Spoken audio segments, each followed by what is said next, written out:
Welcome back to another episode where I build another one of my crazy ideas. This time I'm mounting 3 jet engines on the back of my Tesla Model S, build the entire system that's going to allow me to control those jet engines from inside of the car. Then I'm going to take the car out on the street for a test drive on the freeway, drive it under jet power, do a few experiments and see what happens. Let me get moving. I have a lot of work to do.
At this point, I'm all done with the control panels inside.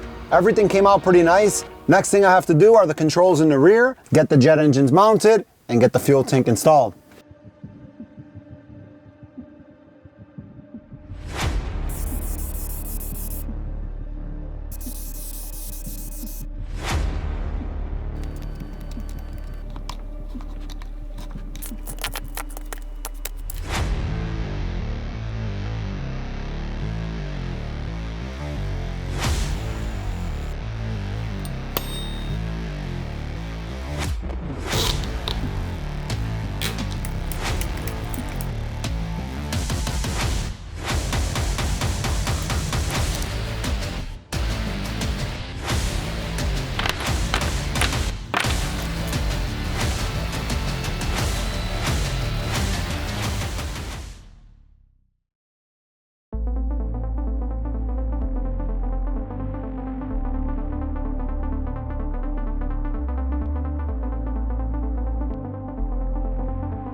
feels really weird running a fuel line on an electric car.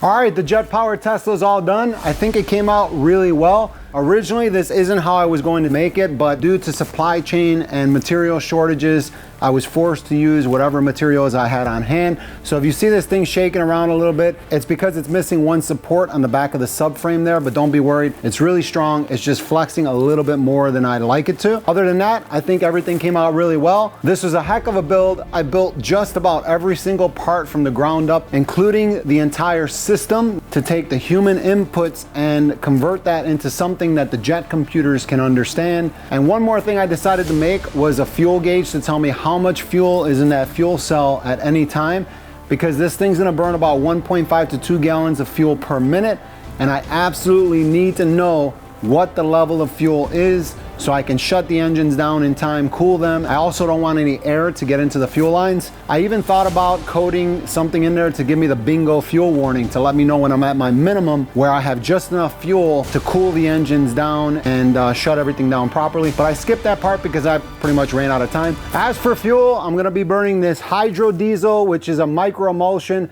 This is the final version of hydro diesel, which is why it's kind of translucent instead of milky white. But I only have 10 gallons of this, so I'm probably gonna burn through it fairly quickly, seeing as these jet engines burn a ton of fuel. Not what you expect from an electric car, but they are jet engines, they need fuel. It is what it is. Next thing I'm gonna do is start these engines up, make sure all 3 engines are running fine before taking this out on the street and giving it full throttle. I'm not really sure what to expect, but I guess we're gonna find out.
All right, here we go. Full throttle, everything. Is everything running? Yep.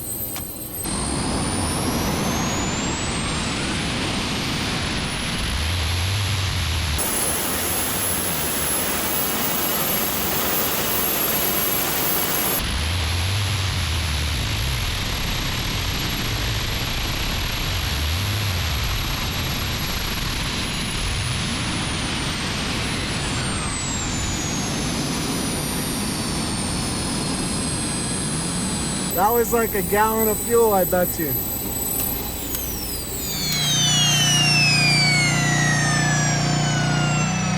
There you go. I think that was a real noise. That was pretty crazy. It blew the whole alley became like a wind tunnel here. It blew all the dirt out of the end of the alley. The alley's clean now, so that was pretty interesting. I'm all done with my test run. Everything seems to be working perfectly. Now that I see how much thrust these 3 engines make and how loud they are, it's gonna be a lot of fun driving this car around with these engines blasting. Let's do it. Ready to go. Kind of funny because you could see the jet engines on the rear view camera. I merged onto the freeway. As soon as traffic opens up, I'm gonna start up all 3 jet engines, put the car in neutral, and go full power. These are the guys causing all the traffic. All right, here we go.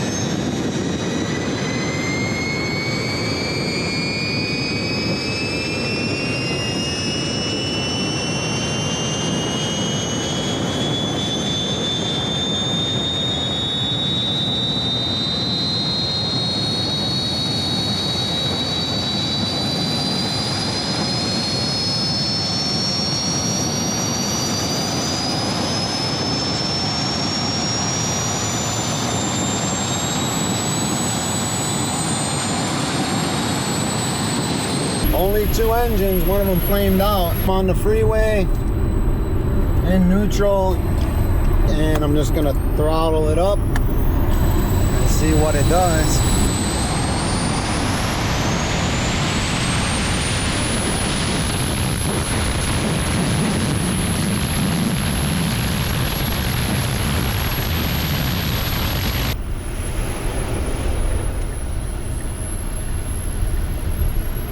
Neutral, it's kind of going uphill right now.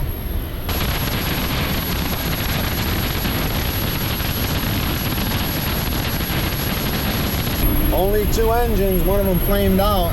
59, 60 miles per hour. That's on 2 engines. I don't know what that warning was. 22 pounds. 59 to 60 miles per hour. We're in neutral, 61. Man, that sucker's loud. This guy just cut me off. Look at this guy, he's cutting me off. Look at this guy.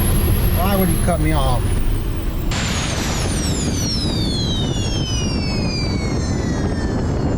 I think we just ran out of fuel. Yep, I think we just ran out of fuel. Oh man, that was good though. Let me put it back in drive. That was cool. We hit what, 61 miles per hour. Let me put these engines into cooling mode. Oh, I smell, yep, they're smoking. Gotta get them in cooling mode. I smell something burning. I don't know what that is. I don't know if that's the engines or what that is burning, but I got everything into cooling mode. Oh man, I don't know what that smell is. It smells like it's burning, but I think, yep, I'm out of fuel. So I hit like 7 pounds at one point. It's moving around because it's bumpy, but perfect. Apparently I have to pull super close because every single kerosene hose, this hose is so short. There we go. That's working. Oh great, I just spilled kerosene all over the place. Much better with the funnel. So not only do I have to put kerosene, but I also have to mix turbine oil. We need about 7 cups. All filled up.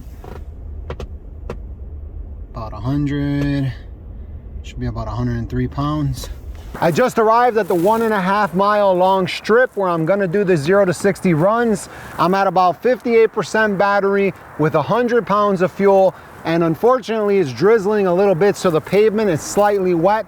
Definitely not the ideal conditions to try to do the best 0 to 60 run, but I'm gonna do the experiment anyway because I wanna see the difference between 0 to 60 on electric power only and 0 to 60 on electric and jet power combined. The best time that I've run 0 to 60 with this car on a hot summer day with a full battery charge was 2.4 seconds with no jet power. First, I'm gonna do one run from 0 to 60 with electric only. Then I'm gonna come around, start up all 3 engines, let them warm up completely, and then go full power and do a 0 to 60 run with full jet power and full electric power. Let's see what happens. It's gonna be interesting, even if it's not the best 0 to 60 time. Here we go. This is gonna be the first 0 to 60 run.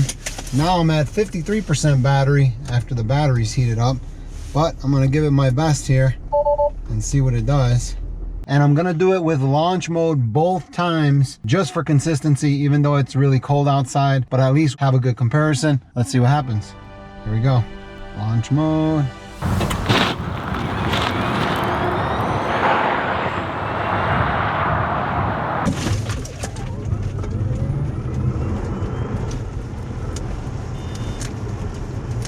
4.38 seconds. Not too bad, considering that we don't have any traction. I can totally hear the tires spinning, and I bet you if I go back there and look at the pavement, there's tire marks for sure. Let me do another run with jet power this time while the ground is still a little damp, just so we have some consistency. Here we go. Let me start it up. Engine 1, engine 2, engine 3.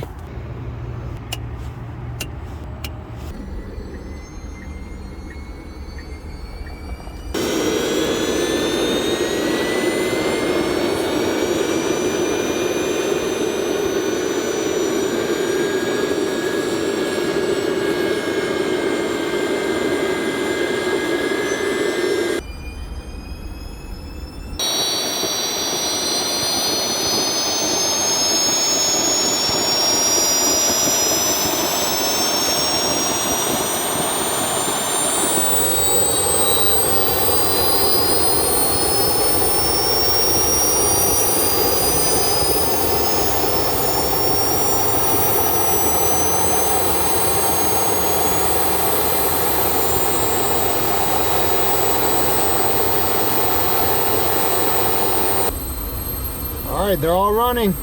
Let's do it.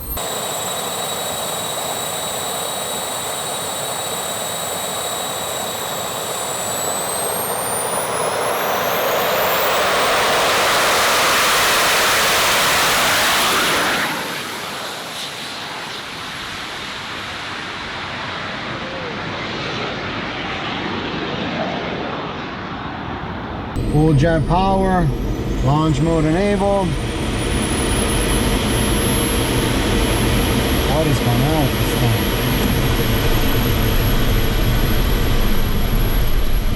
Boom, 3.32 seconds. Perfect, there you go. It shaved almost a whole second off of my time. That was great, that was amazing.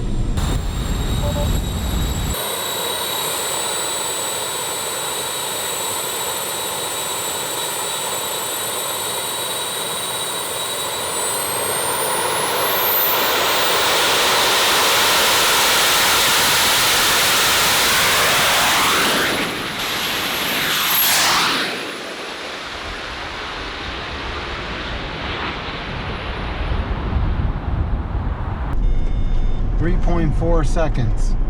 I think that's the best I'm gonna get. During that last run, I can hear the tires screeching all the way up to about 60 miles per hour. You can see the skid marks there. So those tires are definitely slipping. I even think that the tires are spinning all the way up to over there, which is about 150, 200 feet away, because there's marks up there that weren't there when I started. That was absolutely the worst 0 to 60 time I've ever done with this car. I guess under the circumstances, it was okay. And it was really cool to see that the car was faster with jet power. Those were standing 0 to 60 times. I had the V-Box set not to subtract that first foot of rollout. But I'm gonna have to revisit this whole 0 to 60 thing when it gets warmer outside, because I'm pretty confident that with jet power and electric power combined and some traction on those tires, I'm gonna be able to get a 0 to 60 under 2 seconds fairly easily. And I know everybody's gonna ask me why I place the engines here and not in the Airstream. If we look at the streamlining of the car, this area where I place the engines is the neutral pressure zone. My goal was to be able to start these engines at any time while driving the car. And in order to do that, I couldn't have any windmilling, because when these engines are off, the bearings have no lubrication and that will damage the engine. And it worked perfectly because I had absolutely no rotation on those engines, even when I was going 80 miles per hour on the freeway. And a lot of people can argue the fact that the ram air will help the engine produce more thrust, and yeah, that's true. I probably lost about 30 pounds of thrust total, but that's a sacrifice I made in order to get what I wanted, and I got what I wanted. I was able to start the engines at any time while driving the car. I think I covered just about everything. Thanks for watching. This was a really hard one for me to make, so hopefully you really enjoyed it. And I also had a lot of footage from this video that I couldn't post here. All sorts of funny things that happened while I was starting these jet engines up out on the street. And I'm gonna post all that stuff on my second channel. I'll leave a link to that channel in the description below. But other than that, for now, that's all I got on the Tesla. I'm definitely gonna do some future videos with this car. I have some really good ideas, so definitely tell me what you think in the comments below. See you in the next video. Adios. There's one thing for sure. I don't think I've ever seen the back of a Tesla this dirty before. Check out that guy right there in that pickup truck with Louisiana plates.